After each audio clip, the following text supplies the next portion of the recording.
Hello, hello, hello. Thank you all for having me. I'm so excited to be joining you all in honor of Heart Health Month. I have 3 very quick and easy recipes that I will be sharing with you all today.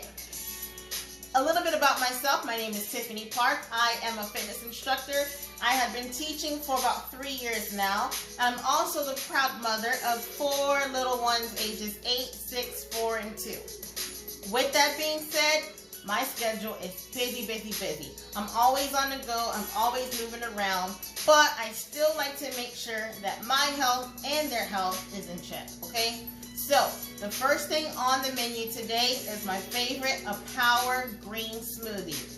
You can choose any green of your choice. We all know that greens are loaded with vitamins and minerals, and they're also very, very good for your heart, okay? So, this one in particular has kale. I chose kale because kale is loaded with nutrients. Vitamin A, vitamin C, potassium, vitamin K. So I like to use kale often because kale is just such a quick and easy. You're going to get everything you need in that one little green. I'm also going to add some lemon juice. In this case, I use fresh lemon. You can also use lemon from the bottle, and lemon juice from the bottle, a splash of orange juice, or pineapple juice. You just need an acid, okay? Anytime you use greens, you need to put an acid in there to cut that bitter taste of a green. Frozen fruit. Now, I want to say one thing about frozen fruit when it comes to smoothies. One trick of the trade for me is choose a fruit that will give your smoothie a smooth consistency. So, mangoes, bananas, avocado, because yes, remember, avocado is a fruit. Those are the kind of fruits that will give you that perfect, smooth consistency when you're using greens like kale or spinach or Swiss chard.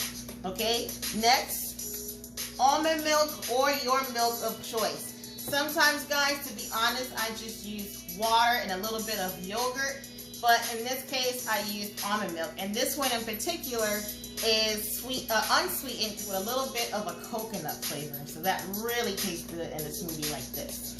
You put all those things in a blender and blend it all up. My rule of thumb for making a power smoothie is to get the full serving of greens in that smoothie. So 2 handfuls of greens is 1 serving of that green. So I get 2 big handfuls of the greens, some lemon juice, my sweetener of choice. In this case, I use wild raw honey. You can also use stevia, which is a no-calorie sweetener. You can use raw sugar, any type of sweetener you like, as long as it is not processed or bleached. So typical table sugar, white sugar is a no-no for me. I would stick to something either raw or a no-calorie sweetener. Okay, blend that all together.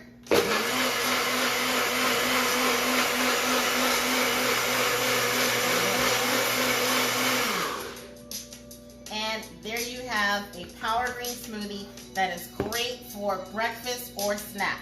Now, if this is going to replace your entire meal for breakfast, I would highly advise adding a ½ cup of oats or about 2 scoops of a protein powder, because there's not a whole lot of protein in it with just the fruits and veggies alone. So adding some oats or adding some protein powder will keep you satisfied until your next meal, okay? So that is that for the smoothie.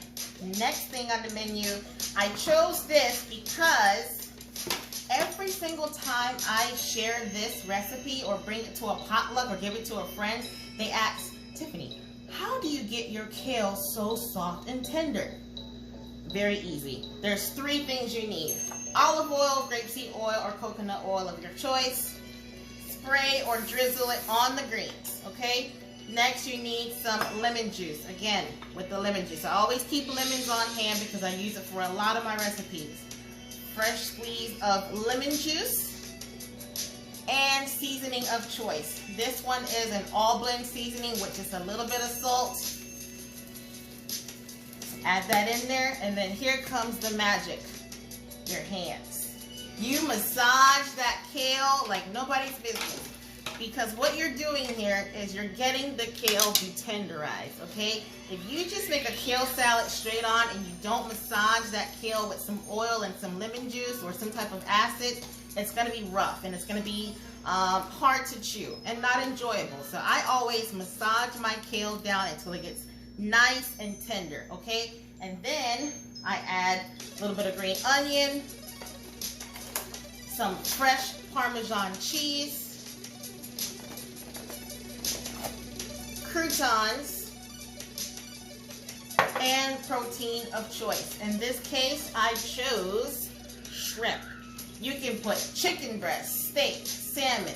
If you're if you don't eat meat, you can put a plant-based protein like lentils, white beans, or chickpeas.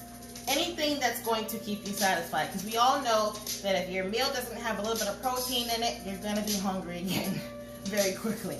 So again, this is very delicious. It can be enjoyed as a lunch or dinner. It is packed with nutrients and it's super tasty. Okay, so that is all for that. Last but not least is my cake hack. Now guys, like I said, I'm a mother of 4, so I do not have a whole lot of time to make homemade cakes from scratch all the time. So one hack that I have been using for a very long time is simple but still tasty. It's box cake. Don't tell anybody, okay? You won't tell. I promise you won't be able to tell the difference between this and a homemade cake. Box cake, and the trick of the trade here is to completely omit the oil. So typically a box cake will call for water, eggs, and oil. I take out the oil and I use applesauce instead. So, like for example, this one requires 1/3 cup of vegetable oil. So instead of that, I use 1/3 cup of applesauce, okay? You blend all those together, bake it at the time required on the box. It does not change the time required on the box, and it comes out perfect, okay? The good thing about swapping out the oil with the applesauce is that now you're cutting the calories, you're cutting the fat, and now it's heart healthy, okay? You don't have to add frosting if you don't want, but this one is particularly made for my kids. So I have added some frosting and some sprinkles since my daughter loves sprinkles. And it is delicious. This can be done with any box cake. Chocolate, carrot cake, spice cake, lemon cake. Any box cake mix can be substituted with applesauce instead of oil. Okay, so that is all I have for you today. 3 of my most popular, my most favorite recipes to use. Happy heart health. Keep it healthy. Keep it moving and grooving.